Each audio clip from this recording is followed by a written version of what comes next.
नमस्कार, स्वागत है आप सभी का देश देशांतर में। मैं हूं प्रीति सिंह। यूरोपीय परिषद के अध्यक्ष चार्ल्स मिशेल के निमंत्रण पर प्रधानमंत्री नरेंद्र मोदी 8 मई को विशेष आमंत्रित के रूप में यूरोपीय परिषद की बैठक में भाग लेने वाले हैं।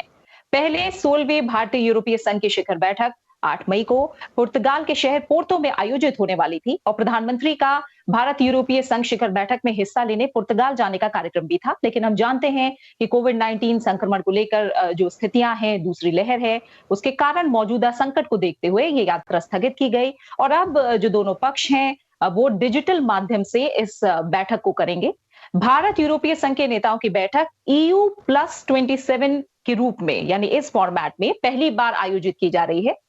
जो दोनों पक्षों के सामरिक गठजोड़ को और मजबूत बनाने के इरादे को एक तरह से कहीं ना कहीं दर्शा रहा है। भारत यूरोपीय संघ के नेताओं की बैठक यूरोपीय संघ के सदस्य देशों के सभी नेताओं के साथ चर्चा करने का एक अभूतपूर्व अवसर भी माना जा रहा है। प्रधानमंत्री नरेंद्र मोदी यूरोपीय संघ के सभी 27 सदस्य देशों के राष्ट्राध्यक्षों और शासनाध्यक्षों के साथ बैठक में हिस्सा लेंगे। माना यह जा रहा है कि समिट में भारत और यूरोपियन यूनियन के बीच 8 साल के अंतराल के बाद जो फ्री ट्रेड एग्रीमेंट है, इसे लेकर बातचीत शुरू हो सकती है। साथ ही चिकित्सा आपूर्ति श्रृंखला और फार्मा पर मजबूत साझेदारी और सहयोग की भी घोषणा हो सकती है। दोनों पक्ष शिखर बैठक में संपर्क साझेदारी की घोषणा कर सकते हैं और ऐसे तमाम पहलू हैं जो माना जा रहा है कि समिट के दौरान बातचीत का हिस्सा हो सकते हैं। आज हम देश देशांतर में भारत यूरोपियन यूनियन सम्मेलन, इसकी अहमियत और साथ ही इसे लेकर जो हासिलात होंगे उनसे जो उम्मीदें बंध रही हैं उन्हें लेकर हम अलग अलग पहलुओं पर चर्चा करेंगे। उस चर्चा में मेरे साथ 2 खास मेहमान जुड़ रहे हैं। मेरे साथ है फॉर्मर एम्बेसडर अशोक सज्जनहार, साथ ही मेरे साथ है professor Gulshan Sachdeva, centre for European studies, SIS JNU। आप दोनों मेहमानों का बहुत बहुत शुक्रिया मेरे साथ देश देशांतर में इस चर्चा में शामिल होने के लिए। सज्जनहार सर, पहले मैं समझना चाहूंगी कि इस बार जो भारत यूरोपियन यूनियन समिट है वो किन मायनों में अहम है और इस बार ये जो बदला हुआ एक प्रारूप कहा जा रहा है, ये क्या है? जी, बहुत महत्वपूर्ण प्रश्न आपने किया है। जो ये इसका एक तो दोनों का क्या पोटेंशियल है, भारत और EU के संबंध हैं, और जो दूसरा ये जिस फॉर्मेट में अब ये हो रहा है। आपने अपने इंट्रोडक्टरी कमेंट्स में प्रीति जी कहा जो ये पहली मर्तबा हो रहा है, और सच में पहली मर्तबा हो रहा है क्योंकि हम जानते हैं जो EU तो 1960 के दशक में बनी थी यूरोपियन कमीशन, तो बहुत साल हो गए हैं, 60 साल हो गए हैं, परंतु इससे पहले ऐसा फॉर्मेट में केवल एक बारी बातचीत हुई है, और वो भी इस साल के शुरू में। अगर हम देखें मार्च में अमेरिका के जो नए निर्वाचित नए चुने हुए राष्ट्रपति हैं जो बाइडेन के साथ, उनके साथ इनके EU के जो भी 27 देश हैं और उनके जो भी नेता हैं, जो भी लीडर्स हैं, उनके साथ उनकी मुलाकात हुई। और उसके साथ साथ जो यूरोपियन काउंसिल के प्रेसिडेंट हैं चार्ल्स मिशेल और यूरोपियन कमीशन की जो प्रेसिडेंट हैं उर्सुला वॉन डर लायन, इन दोनों ने भी मिलकर, नॉर्मली क्या होता है हमने देखा होगा, जो पहले जो भी भारत और EU के बीच में समिट रहे हों या और भी किसी देश के साथ अगर EU के समिट रहे हों, तो हमेशा केवल ये 3 लोग उसमें होते हैं। एक तो यूरोपियन काउंसिल के प्रेसिडेंट, यूरोपियन कमीशन के प्रेसिडेंट, और फिर जो जिसको कहा जाता है हाई रिप्रेजेंटेटिव वाइस प्रेसिडेंट, जो आजकल जोसेफ बोरेल है। तो ये बहुत ही महत्वपूर्ण बात है, इसको मैं समझता हूँ। ये सिंबॉलिज्म के तरीके से देखा जाए, मैसेजिंग के तरीके से देखा जाए, जो मतलब यूरोप ने ये अब निर्णय कर लिया है जो भारत के साथ उसकी जो साझेदारी है वो बहुत ही महत्वपूर्ण है, बहुत ही सामरिक है, और इसको आगे लेकर जाना है। और इसमें अगर हम देखें, आपने स्वयं जिक्र किया जो यहाँ पर ये जो अभी महामारी चल रही है उसके बारे में तो बातचीत होगी, परंतु हम देखते हैं जो पूरी दुनिया का जो ढांचा है, पूरी दुनिया का जो तौर तरीका है, वो एकदम बदल गया है, एकदम परिवर्तित हो गया है। कहा जाए जो ये कोविड-19 के बाद हुआ है ये भी ठीक होगा, परंतु इससे पहले भी बहुत ज्यादा बदलाव हो रहे थे। सबसे ज्यादा बदलाव अगर हम कहें तो ये है चीन का जो एकदम उभर कर आना, न केवल एक आर्थिक शक्ति के रूप में परंतु एक सैन्य शक्ति के रूप में, और जो उसने अपनी असर्टिवनेस और अग्रेसिवनेस दिखाई है 2008 के बाद अगर मैं कहूं, तो वो पिछले 1 साल में कहीं ज्यादा हो गई है। तो एक तो ये कारण है जो अगर पूरी दुनिया को देखा जाए। दूसरा, अगर हम देखें जो हमारे दोनों देश के बीच में कैसे संबंध हैं, तो उसको भी मैं कहूंगा ये हमारे लिए बहुत ही महत्वपूर्ण पड़ाव है। क्यों है ऐसा पड़ाव? क्योंकि आपने स्वयं जिक्र किया 2007 में हमने बातचीत शुरू की थी दोनों के बीच में, भारत और यूरोपियन यूनियन के बीच में एक समझौता होगा, फ्री ट्रेड एग्रीमेंट जिसे कहा जाता है bilateral trade and investment agreement. परंतु उसके ऊपर बातचीत होती रही 2007 से लेकर 2013 तक, और उसके बाद पिछले 8 साल तक हमने देखा है जो कोई बातचीत नहीं हुई है। और अब ऐसी बहुत उम्मीद नजर आ रही है जो इसके ऊपर फिर बातचीत होगी दोनों देशों का। यूरोपियन यूनियन ने भी कहा है जो भारत उनके लिए एक बहुत ही महत्वपूर्ण व्यापारिक और साझेदार बनकर उभर रहा है और ज्यादा उसमें क्षमता है, तो इसके ऊपर बातचीत होगी। और आखिरी चीज मैं ये कहूंगा इसमें, इस जो शिखर सम्मेलन है इसका महत्व क्या है, वो ये कि देखिए 2012 के बाद 2012 में हमारा 12वां समिट पार्टनरशिप हुआ। 2000 में ये शुरू हुआ था पोर्चुगल में। तो ये अगर आप देखेंगे प्रीति जी, बिल्कुल एक जैसे पूरा चक्कर पूरा हो रहा है, क्योंकि 2000 में शुरू हुआ था और अब 2021 में भी वहीं पर पोर्तो में हो रहा है। ज्यादातर 27 जो नेतागण हैं यूरोपियन यूनियन के देशों के, वो वहां पर पहुंचेंगे। प्रधानमंत्री मोदी नहीं जा सकते हैं वहां पर क्योंकि यहां पर महामारी का प्रकोप इतना ज्यादा है। परंतु 2012 तक हर साल ये शिखर सम्मेलन होता रहा, परंतु उसके बाद 4 साल तक उसमें एक ठहराव आ गया। उसके बाद 2016 में हुआ, फिर 2017 में हुआ, और आखिरी जो था 15वां शिखर सम्मेलन वो पिछले साल हुआ 2020 में। तो मैं कहूंगा जो दोनों देशों की ये रुचि, जो हमने इन संबंधों को बहुत तेजी से आगे लेकर जाना है, ये हमको अब मालूम चलती है। जो 1 साल के होने से पहले पहले ये दूसरा शिखर सम्मेलन हो रहा है 2020 के बाद, और मैं बहुत उम्मीद करता हूं जो ये व्यापारिक अपना जो सहयोग है, क्लाइमेट चेंज है, सिक्योरिटी डिफेंस है, पेंडेमिक के साथ स्वास्थ्य के बारे में, इन सब चीजों के बारे में बातचीत होगी, और इसमें हम अपने जो सहयोग है उसको बहुत आगे बढ़ाकर ले जा पाएंगे। बिल्कुल बिल्कुल। और जिन तमाम पहलुओं की आपने बात की है सज्जना सर, एक एक करके उनकी बारीकियों को भी आपसे समझना चाहूंगी कि किस तरह से वो अहम साबित हो सकते हैं। लेकिन उससे पहले प्रोफेसर सचदेवा, आपसे समझना चाहूंगी आपके नजरिए में जो भारत और ईयू के नेताओं के बीच ये जो बैठक होनी है, वो एक महत्वपूर्ण अवसर, खासतौर से मैं अगर सामरिक दृष्टि से भी बात करूं, उसमें जोड़ने की कोशिश करूं, तो किस तरह से एक महत्वपूर्ण मौका साबित हो सकता है दोनों के लिए ही? देखिए, जैसे एम्बेसडर सजनहार ने बताया, परिस्थितियां बदल गई हैं। हमारा यूरोपीय संघ के साथ बहुत ही प्रगाढ़ संबंध है। 2000 से लेके 2020 तक 15 समिट्स हुई हैं, और ये तो खैर बड़ी खास समिट है जैसा आपने बताया। लेकिन अब उसमें यह है कि एक तो यह है कि हमारे संबंध जो यूरोपीय संघ के साथ है, मुख्य तौर से ये माना जाता था कि वो आर्थिक संबंध बहुत ज्यादा है उसके अंदर। बाकी का जो है सामरिक दृष्टि से शायद यूरोप का हमारे लिए महत्वपूर्ण उतना महत्व कम है। लेकिन पिछले कुछ सालों में ये नजर आया है कि हालांकि आर्थिक तौर से तो हमारा सबसे बड़ा वो व्यापार का, निवेश का एक साझेदार है ही, उसके साथ ही चाहे वो बदलती हुई परिस्थितियां, चाइना की बात की गई है, चाहे वो इंडो पैसिफिक के अंदर जो बात हो रही है, तो उसमें काफी कन्वर्जेंस भारत और यूरोपीय संघ के बीच में आया है। और उसी का ये शायद नतीजा है कि इस तरह की महत्वपूर्ण समिट 27 जो वहाँ के नेता हैं, प्लस जो यूरोपीय इंस्टीट्यूशंस के जो नेता है, सारे मिलके भारत के साथ वो कर रहे हैं। अब उसमें जिस तरह की खबरें आ रही हैं, और आपने भी उसका जिक्र किया, एक तो यह है कि उम्मीद बनती है कि शायद जो 2013 से जो बंद पड़े हुए भारत और यूरोपीय संघ के जो व्यापार के समझौते की बात है, अब उसमें देखना यह है कि किस तरह से वो जो दोबारा से रीस्टार्ट होते हैं। क्योंकि पहले जब हमने 2007 में बातचीत शुरू की थी, तो उसके अंदर जो बातचीत चल रही थी वो कॉम्प्रिहेंसिव ट्रेड एग्रीमेंट की बात हो रही थी। उसके अंदर गुड्स थी, उसके अंदर सर्विसेज थे, उसके अंदर इन्वेस्टमेंट था, प्रोक्योरमेंट था, इंटेलेक्चुअल प्रॉपर्टी राइट था, कंपटीशन था, डिस्प्यूट सेटलमेंट था।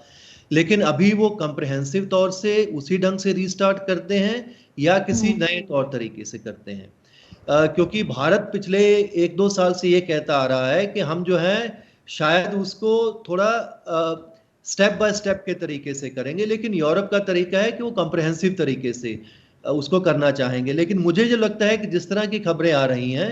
कि शायद उसको अलग से 2-3 तरीके से इन्वेस्टमेंट के बारे में एक अलग से एक एग्रीमेंट की बात शुरू हो, जोग्राफिकल इंडिकेटर्स के बारे में अलग से बात हो और ट्रेड की बात हो, क्योंकि शायद अब ये लग रहा है कि काफ़ी गैप जो 2013 से लेके 2020 के बीच में जो फ्रोजन पड़े रहे ये सारे के सारे हमारे नेगोशिएशंस, तो वो एक, लेकिन एक बहुत अच्छी बात है कि कम से कम रीस्टार्ट अगर वो होते हैं, चाहे कैसा भी होगा रूप होगा वो कल हमको पता चलेगा। दूसरी बात ये है कि जो आपने जो कनेक्टिविटी साझेदारी की बात की है वो उसके बारे में काफ़ी पुख्ता खबरें हैं कि एक कनेक्टिविटी के बारे में दोनों देश जो हैं एक साझेदारी के बारे में बात करेंगे, क्योंकि यूरोप एशिया की अपनी कनेक्टिविटी की बात है, उन्होंने पिछले 2 साल से स्ट्रेटजी बनाई हुई है, और पूरे जो यूरेशिया का जो इलाका है उसके अंदर चीन के बेल्ट एंड रोड के संदर्भ में अगर हम देखें, भारत की अपनी एक समझ है, भारत की एक अपना स्ट्रेटजी है पूरी कनेक्टिविटी की, और यूरोपीय संघ ने ऑलरेडी जापान के साथ भी एक अपनी कनेक्टिविटी की साझेदारी पहले बनाई थी, तो उसके बारे में मुझे लगता है कि वो जरूर एक कनेक्टिविटी के बारे में, साझेदारी के बारे में बातचीत की जाएगी। और जो बात है कि कोविड के बारे में, और जैसे अभी हम देखते हैं कि ऑलरेडी काफ़ी 15-16 देश जो यूरोपीय संघ के पहले ही वो भारत की मदद कर रहे हैं, और वैक्सीन के बारे में जो अभी बातचीत चल रही है कि उसके बारे में भी शायद नए जो सारे संदर्भ बन रहे हैं, जैसे प्रेसिडेंट बाइडेन ने जो अभी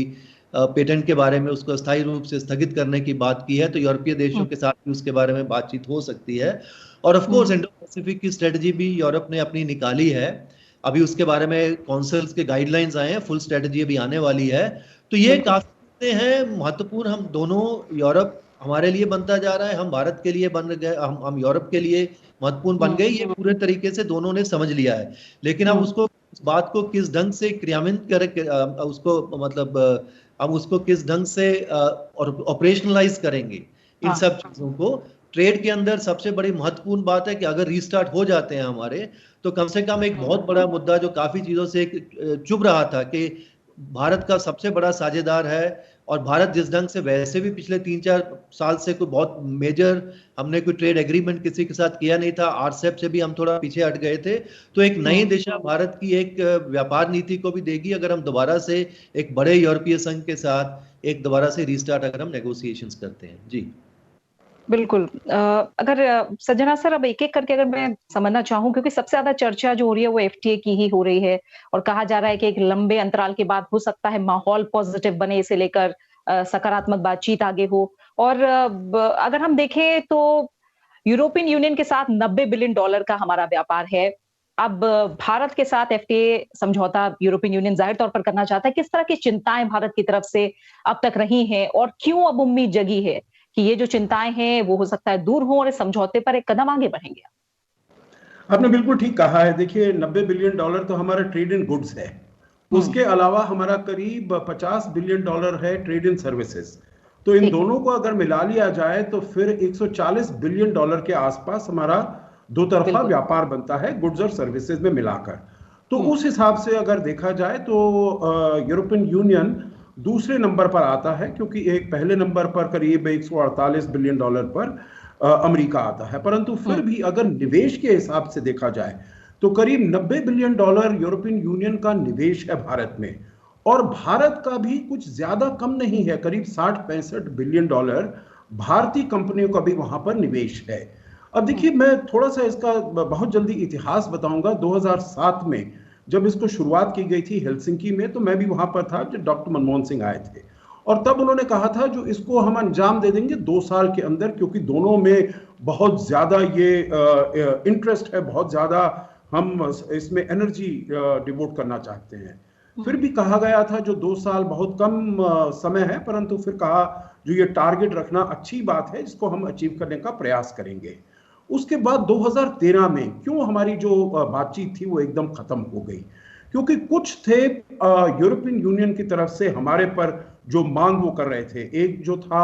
चाहे वो ऑटोमोबाइल्स का, और ऑटोमोबाइल का सेक्टर अभी भी बहुत महत्वपूर्ण है, क्योंकि देखिए जर्मनी सबसे बड़ी वहां पर अर्थव्यवस्था है। जर्मनी हमारा भी सबसे बड़ा साझेदार है यूरोप में, और उसके लिए जो ऑटोमोबाइल सेक्टर है वो बहुत ही महत्वपूर्ण है। वो चाहते हैं इसके ऊपर जो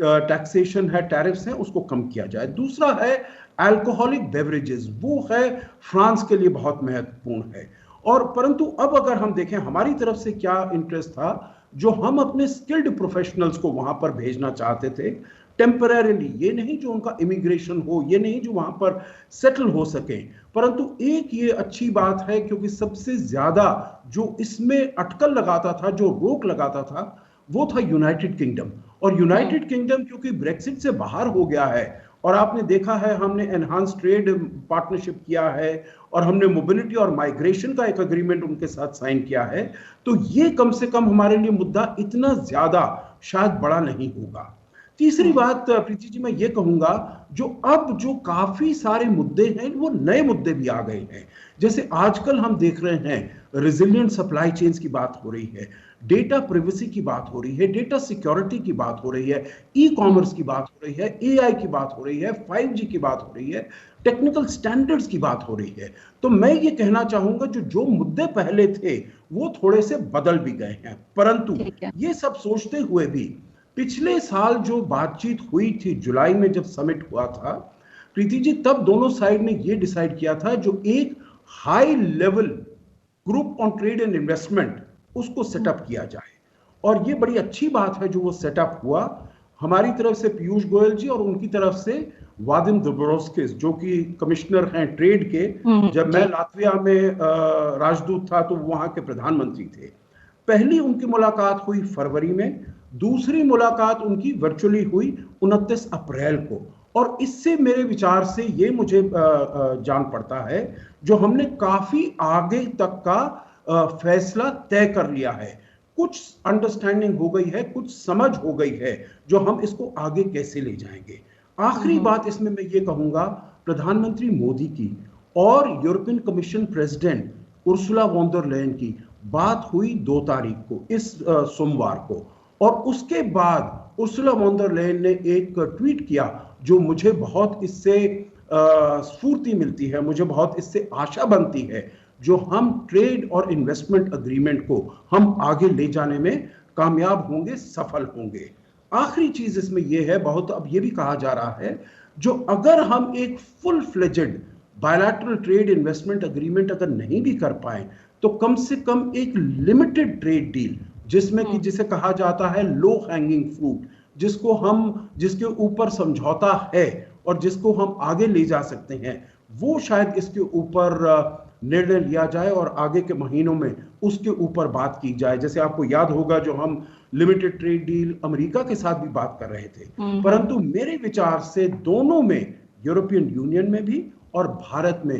दोनों में बहुत ज्यादा इंटरेस्ट है जो इस डील को हम जल्दी से जल्दी इसको पूरा करें और इसको कार्यान्वित करें। प्रीति जी। बिल्कुल। प्रोफेसर सचदेवा,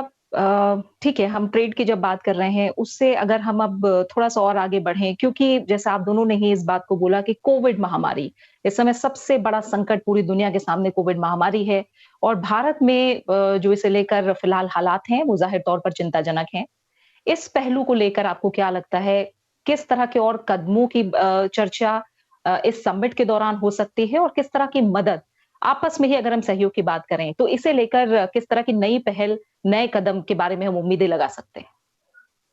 देखिए, कोविड के चलते तो जितनी सारी पहली जो भी परिस्थितियां थी वो बिल्कुल बदल गई हैं। पहले यूरोप बड़े बुरे तरीके से घिरा हुआ था कोविड से, अभी भी घिरा हुआ है, लेकिन भारत निश्चित तौर से अभी बहुत बुरे दौर से गुजर रहा है।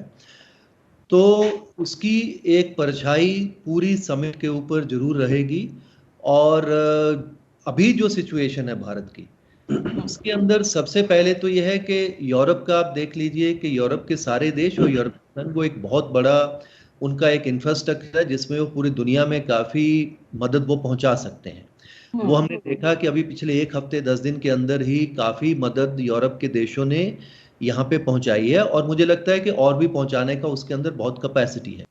तो हमको उसका फायदा ले लेना चाहिए, क्योंकि अभी हमारी स्थिति अच्छी नहीं है और यूरोप के अंदर वो उस तरह की कैपेसिटी है, उस तरह की टेक्नोलॉजी है, उस तरह की मशीनें हैं, ऑक्सीजन है, दवाइयाँ, तो वो तुरंत वो उसका एक फायदा होगा। उसके बारे में कुछ अनाउंसमेंट वगैरह भी हो सकती है।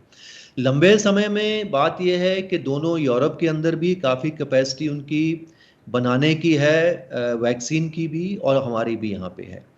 उसके अंदर अब ये है कि, और ख़ास तौर से जैसे मैंने पहले बताया है कि प्रेसिडेंट बाइडेन ने बोला है कि वो जो पेटेंट वगैरह को अस्थायी अभी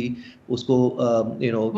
छोड़ रहे हैं, तो उसमें हालांकि यूरोप में कुछ देशों में कुछ मतभेद है, चांसलर मर्कल अभी उसके हक में नहीं है, लेकिन मुझे लगता है कि यूरोप के बाकी देश जो हैं वो शायद इसके बारे में धीरे मान जाएंगे और ये बातचीत का एक मुद्दा समिट के टाइम भी हो सकता है। तो ये दोनों भारत और यूरोपीय संघ के देश, यहाँ की दोनों की जो अपनी अर्थव्यवस्था है, दोनों की जो कैपेसिटी है, दोनों मिलके ना सिर्फ यूरोप और भारत की अपनी समस्या से सुलझ सकते हैं बल्कि और तीसरी दुनिया के बहुत से देशों को भी ये मदद पहुंचा सकते हैं। तीसरी बात ये है कि दोनों ही अर्थव्यवस्थाएं, भारत की भी और यूरोप की भी, बुरे तरीके से प्रभावित हैं कोविड के संदर्भ, इन दोनों के पूरी दुनिया की अर्थव्यवस्थाएं, और उसके बारे में कैसे दोनों समझ बना सकते हैं, कैसे इंटरनेशनल इंस्टीट्यूशंस के अंदर दोनों एक साथ मिलकर काम कर सकते हैं, बायलैटरली कैसे काम कर सकते हैं, वो सारी चीजें मुझे लगता है कि दोनों देश काफी इसके बारे में सजग हैं और इसके बारे में बातचीत वो तैयार करेंगे। और जहां तक मुझे लगता है कि ट्रेड की बात है, वैसे सज्जनहार जी ने पूरी उसका बैकग्राउंड दिया, लेकिन मुझे जो लगता है कि यूरोपीय संघ जो है, जहां तक मेरी समझ है, वो कोई भी कॉम्प्रिहेंसिव एग्रीमेंट के बिना किसी के साथ एग्रीमेंट करते नहीं अभी तक, तो अनलेस को इंडिया के बारे में कोई अलग से उनकी समझ बने, तो वो कॉम्प्रिहेंसिव एग्रीमेंट या तो उसी के बारे में वो पूरी बातचीत शुरू होगी, और ये हो सकता है कि शायद वो इन्वेस्टमेंट के लिए एक अलग से एग्रीमेंट की बात होनी अब शुरू हो जाए, जैसे कि उन्होंने चीन के साथ इन्वेस्टमेंट का एग्रीमेंट किया है, या फिर चीन के साथ उन्होंने अभी पिछले साल वो भी एक लागू किया है ज्योग्राफिकल इंडिकेटर्स का। तो अगर मुझे लगता है कि ये यूरोप के देशों को लग रहा है कि हम 8 साल के बाद भारत के साथ जो दोबारा से रीस्टार्ट नेगोशिएशंस कर रहे हैं, और निश्चित तौर से ये नेगोशिएशन आज अगर शुरू होंगे तो इसके बारे में टाइम लगेगा उसको कंक्लूड होने के लिए, क्योंकि 2007 से लेके 13 तक करते रहे, किसी नतीजे पे नहीं पहुंचे, 8 साल बीच में गैप हो गया, परिस्थितियां बदल गई, ब्रेक्सिट हो गया, बहुत कुछ बदल गया दुनिया के अंदर, तो नए सिरे से वो अब जो नेगोशिएशन स्टार्ट होंगे, और नए सिरे से जो नेगोशिएशन जब स्टार्ट होते हैं तो उसके बारे में कई साल लगने वाले हैं उसको कंक्लूड होने के लिए। लेकिन मुझे लगता है क्योंकि हमने सारे यूरोप के, ईयू के देशों के साथ जो है इन्वेस्टमेंट एग्रीमेंट उनके टर्मिनेट कर दिए हैं, और उनकी काफी बड़ा इन्वेस्टर भारत के अंदर है, तो शायद आने वाले 1-8 साल के अंदर एक इन्वेस्टमेंट एग्रीमेंट के ऊपर अगर उनकी समझ बन पाए हमारी और यूरोपीय संघ की, तो एक काफी अच्छा हमारी दोनों के उनके जो हमारे संबंधों के लिए अच्छा होगा। लेकिन ट्रेड एग्रीमेंट्स तो मुझे लगता है उसमें टाइम लगेगा। ये बात अच्छी है कि अभी स्टार्ट हो रहे हैं, स्टार्ट होने के बाद 2-4 साल लगेंगे। इससे पहले भारत में कभी हमने किसी भी ट्रेड एग्रीमेंट की अगर नेगोशिएशन देख लीजिए, हमारा जो एग्रीमेंट 8-9 साल से कम हमने कोई भी नेगोशिएशन कभी कंप्लीट नहीं किया है, तो अभी नए सिरे से शुरू होंगे, उसमें टाइम लगेगा। और यूरोपीय संघ मुझे लगता है कॉम्प्रिहेंसिव एग्रीमेंट पे ही शुरू करेगा, रादर देन कि वो कोई छोटे, जिस तरह की हमारे मिनिस्टर बात कर रहे थे, हो जाए तो बड़ी अचंभे वाली बात मेरे लिए होगी, लेकिन मुझे लगता है कॉम्प्रिहेंसिव पे करेंगे या अलग अलग करके उन दोनों तीनों को करेंगे। जी बिल्कुल। और इसमें ये जो पहलू है सज्जनहार सर की, जो यूरोपियन कंपनीज हैं, उन्हें जो चाइना की कंपनी है उनसे बहुत कंपटीशन का सामना करना पड़ रहा है, और हम देख रहे हैं कि जो यूरोपीय बाजार है उसके बड़े हिस्से पर कहीं ना कहीं जो चाइनीज कंपनी है वो कब्जा कर रही है, और इसे लेकर जो सरकारी टेंडर है ईयू में, उनसे भी चीनी कंपनियों को बाहर रखने की एक तरह से पॉलिसी है, ये कोशिश चल रही है। वहीं अमेरिका को लेकर भी कुछ कुछ यही सोच है ईयू की। तो आप मानते हैं क्या कि ये जो पहलू है कि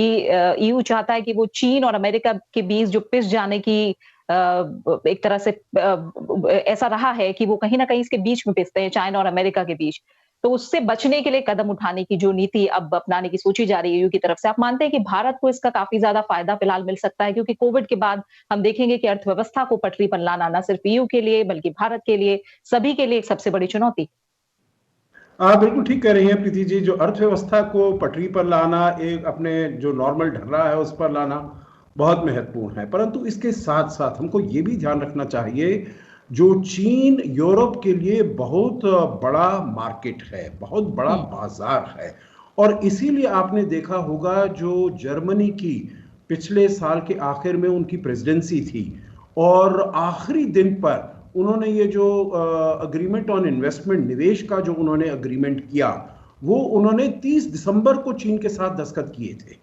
और हालांकि अमेरिका ने यूरोपियन यूनियन को कहा था, वहां के जो नेशनल सिक्योरिटी एडवाइजर जेक सलिवन, उन्होंने कहा था यूरोप को जो देखिए हमारी जो सरकार है, जो बाइडेन की सरकार है, वो 20 जनवरी को आने वाली है, तो आप इतनी जल्दबाजी मत करिए इस एग्रीमेंट को साइन करने में। परंतु वो जो उनके ऑब्जेक्शन थे अमेरिका के, उसको दरकिनार करते हुए यूरोप ने ये एग्रीमेंट उनसे साइन किया था। क्योंकि जो वहां पर देखिए, जैसे मैंने ऑटोमोबाइल्स के बारे में बताया और मैन्युफैक्चरिंग के बारे में बताया, जर्मनी सबसे बड़ा मैन्युफैक्चरिंग, सबसे बड़ी अर्थव्यवस्था है यूरोप की, उनके लिए जो चीन का बाजार है बहुत महत्वपूर्ण है। ये और बात है जो अब जो उन्होंने देखा है, यूरोप ने देखा है चीन क्या कर रहा है, चाहे शिनजियांग में, चाहे उइगुर मुसलमानों के विरुद्ध, चाहे ताइवान के विरुद्ध, चाहे हांगकांग के विरुद्ध, साउथ चाइना सी में के विरुद्ध, तो उनके मन में ये थोड़ा सा ये शंका पैदा हुई है, जो अब जो अग्रीमेंट उन्होंने निवेश के ऊपर साइन की है उसको आगे वो नहीं ले जा पाएंगे। और इसीलिए वो चाह रहे हैं जो नए बाजार तलाश किए जाएं, नए साझेदार तलाश किए जाएं। इसीलिए अभी कुछ ही समय पहले, कुछ ही सप्ताह पहले, उन्होंने अपनी इंडो पैसिफिक विजन को भी लेकर आए हैं, और वो मेरे विचार से बहुत ज्यादा महत्वपूर्ण होगा आगे चलते हुए बातचीत करने में। क्योंकि इससे पहले हमने देखा है, सबसे पहले तो फ्रांस ने 2018 में अपनी इंडो पैसिफिक विजन बनाए थे, उसके बाद जर्मनी ने, और उसके बाद रिसेंटली नीदरलैंड्स ने। और ये बड़ी अच्छी बात है जो अब ईयू भी अपना इंडो पैसिफिक विजन लेकर आया है, जिसमें वो कह रहा है जो चीन के अलावा भी वो कोई और व्यापारिक साझेदारों को एशिया में चुनना चाहता है, और उसमें मेरे विचार से भारत के से ज्यादा कोई और अच्छा उसका साझेदार नहीं हो सकता। और आखिरी बात मैं इसमें ये कहूंगा प्रीति जी, क्योंकि उन्होंने ये भी कहा है जो इंडो पैसिफिक में, एक तो यूरोपियन यूनियन चाहता है जो उसको, जैसे हम बात भी करते रहे हैं, जो हमेशा उसको व्यापार के साथ जोड़कर देखा गया है, परंतु वो एक अपने को जियोपॉलिटिकल प्लेयर भी बनाकर रखना चाहता है और पूरी दुनिया के सामने एज ए जियोपॉलिटिकल प्लेयर आना चाहता है। इसीलिए उसने कहा है जो इंडो पैसिफिक में वो अपने कुछ मैरीटाइम सिक्योरिटी में भी वो कुछ कंट्रीब्यूशन करेगा, वहां पर अपने पोत भेजेगा, अपने जहाज भेजेगा। और इसी के बारे में जो पिछले साल भी और इस साल भी मैरीटाइम सिक्योरिटी एक स्पेशल इशू बनकर आया, मुद्दा बनकर आया है, जिसमें भारत और यूरोपियन यूनियन के बीच में मेरे विचार से बड़ी अच्छी बात होने वाली है। और दोनों को कैसे कन्वर्जेंस मिलता है इस ऐसे मुद्दों पर, चाहे चीन का जो बढ़ता हुआ प्रभाव है, बढ़ता हुआ डोमिनेंस है, इंडो पैसिफिक में कैसे सुरक्षा की जाए, इसके बारे में भी दोनों ये बहुत अच्छी दोनों के बीच में बातचीत होने वाली की उम्मीद है। ठीक है, तो एक जियोपॉलिटिकल प्लेयर के रूप में ईयू की बात जो आपने कही, नौवहन सुरक्षा को लेकर बात है, बाकी और पहलू थे जो कनेक्टिविटी को लेकर प्रोफेसर सचदेवा ने भी बात कही, इसके अलावा ट्रेड को लेकर हम लगातार बात ही कर रहे हैं। इसके अलावा अगर हम देखें, क्लाइमेट चेंज भी एक बहुत बड़ा मुद्दा है, और कहीं ना कहीं अंतर्राष्ट्रीय संगठनों की जब बात आती है या फिर आतंकवाद की बात आती है, मानवाधिकार उल्लंघन को लेकर भी ईयू और हमारे विचार एक जैसे रहे हैं। बहुत सारे ऐसे और भी पहलू हैं प्रोफेसर सचदेवा जहां भारत के विचार ईयू के साथ बहुत कुछ मिलते हैं। तो आपको क्या लगता है इन तमाम पहलुओं पर भी जो हमारे संबंध है ईयू के साथ, वो क्या पूरी तरह यूटिलाइज हो पाए हैं या अभी भी अंडर यूटिलाइज्ड हैं? इनको लेकर किस तरह की दिशा आपको नजर आ रही है? जो सारे मुद्दे आपने गिने, इन सारे मुद्दों के ऊपर हमारी उनके साथ बहुत गहन बातचीत कई सालों से चल रही है। और जितने आप डिक्लेरेशन देखें, चाहे वो जो अभी पिछले समिट में जो नया रोड मैप 2025 के बारे में रिलीज किया गया था, तो उसमें ये सारे के सारे मुद्दे उसके अंदर, जलवायु परिवर्तन से लेके अंतर्राष्ट्रीय आतंकवाद को लेके सारे के सारे मुद्दे उसके अंदर शामिल हैं। ये एक मानी हुई बात है कि यूरोप के जो देश हैं उनकी जो कैपेसिटी है और उनका जो ध्यान है, जलवायु परिवर्तन के मुद्दे हो, चाहे वो सर्कुलर इकोनॉमी हो, चाहे वो ग्रीन इकोनॉमी हो, ग्रीन टेक्नोलॉजीज हो, उसके अंदर बहुत ही बड़ा एक मुहिम चला हुआ है पूरे यूरोप के अंदर। चाहे अगर आप जर्मनी का पूरा एनर्जीवेंडे प्रोग्राम देख लीजिए, कुछ भी, तो इसका मतलब है कि जितनी टेक्नोलॉजी और यूरोप के पास और जितनी कैपेसिटी और जितना उनका ध्यान इस पूरे मुद्दों के ऊपर लगा हुआ है, हमको पूरा उसका फायदा उठाना चाहिए, क्योंकि ये मुद्दे कोई यूरोप के मुद्दे नहीं है, ये पूरे दुनिया के मुद्दे हैं। और हम चाहे हमारे परिस्थितियां अलग हैं, हमारे डेवलपमेंट पैराडाइम्स अलग हैं, लेकिन उसके बावजूद भी ये हमको भी उसी ढंग से ही अफेक्ट करते हैं जैसे यूरोप को करते हैं या किसी भी और दूसरे देश को करते हैं, क्योंकि हमारी यूरोप के साथ अच्छी साझेदारी बन रही है। और उनकी ये कैपेसिटी और वो चाहते भी हैं। अगर आप देखें जितने भी डेवलपमेंट प्रोजेक्ट्स EU के हों, चाहे वो जर्मनी के हो, चाहे वो UK के हो, चाहे वो जितने स्कैंडिनेवियन कंट्रीज के हो भारत के अंदर, मुझे लगता है 60 से 70% उनके सारे प्रोजेक्ट वो सारे ग्रीन टेक्नोलॉजीज, रिन्यूएबल, इनकी तरफ लगे हुए हैं। तो हमें उसका पूरा फायदा उठाना चाहिए यूरोप के साथ इतनी साझेदारी का, क्योंकि और पूरा जैसे इंटरनेशनल सोलर अलायंस के साथ भी बहुत से यूरोप के देश भी हमारे साथ जुड़े हैं, सिर्फ फ्रांस ही नहीं बाकी देश भी हैं। तो ये सारे के सारे ऐसे मुद्दे हैं और उसके अंदर मुझे लगता है कि ये एक मुद्दा है जिसके बारे में क्योंकि भारत में पहले कहा जाता है कि नहीं, जो विकसित देश हैं उनकी प्रॉब्लम्स अलग है, हमारी प्रॉब्लम अलग है, लेकिन वो सारी विचारधारा बदल रही है और भारत और यूरोपीय संघ मिलके, और उन्होंने भी ये माना है क्योंकि जितने सस्टेनेबल डेवलपमेंट गोल्स हैं वो तभी पूरे हो सकते हैं 2030 के, जहां तक ये उनके जो सारे टारगेट्स हैं, अगर भारत जैसे देश के अंदर भी तरक्की होगी और वो ग्रीन सस्टेनेबल डेवलपमेंट होगी। तो उसके अंदर में काफी सीरियसनेस से वो हमारे साथ काम भी करना चाहते हैं और अभी कर भी रहे हैं, बहुत सारे प्रोजेक्ट चल भी रहे हैं। तो इसलिए वो सारे मुद्दे, व्यापार का मुद्दा तो है ही है, उसके साथ साथ ये सारे मुद्दे भी बहुत ही इंपॉर्टेंट है और उनके साथ बहुत हमारी पहले से साझेदारी बनी हुई है और प्रगाढ़ होगी अभी। बिल्कुल। इसी के साथ प्रोफेसर सचदेवा, अशोक सज्जनार सर, आप दोनों मेहमानों का बहुत-बहुत शुक्रिया। समय पूरा हो गया है, बहुत-बहुत शुक्रिया हमारे साथ जुड़ने के लिए। तो ज़ाहिर तौर पर यूरोपियन यूनियन के साथ भारत के संबंध अब हम देखें तो लगातार पिछले कुछ समय से मजबूत हो रहे हैं और अब जो EU के नेताओं के बीच होने वाली वर्चुअल मीटिंग है, वो एक महत्वपूर्ण अवसर के तौर पर भी देखी जा रही है, जिससे भारत और यूरोपियन यूनियन के बीच, खासकर अगर हम कोरोना को लेकर बात करें वहां, और स्थायी और समावेशी विकास को बढ़ावा देने की बातचीत, साथ ही भारत यूरोपियन संघ की आर्थिक साझेदारी और आपसी हितों के जो क्षेत्रीय और वैश्विक मुद्दे हैं, उन पर मजबूत करने के उपायों पर चर्चा शामिल हो सकती है, इस तरह की उम्मीदें हैं। और जो भारत और यूरोपीय संघ के बीच 8 साल बाद FTA पर वार्ता होगी, उस पर भी सबसे ज्यादा नजरें हैं कि इसे लेकर कोई जरूरी घोषणा हो सकता है सामने आए। कुल मिलाकर अगर हम देखें तो उम्मीद है कि समिट में दोनों पक्षों के रिश्तों की जो दिशा होगी वो एक मजबूती की ओर ही बढ़ेगी। इसी के साथ देश देशांतर में फिलहाल इतना ही। आप अपना अच्छे से ख्याल रखिए और मुझे दीजिए इजाजत। नमस्कार। धन्यवाद। नमस्कार।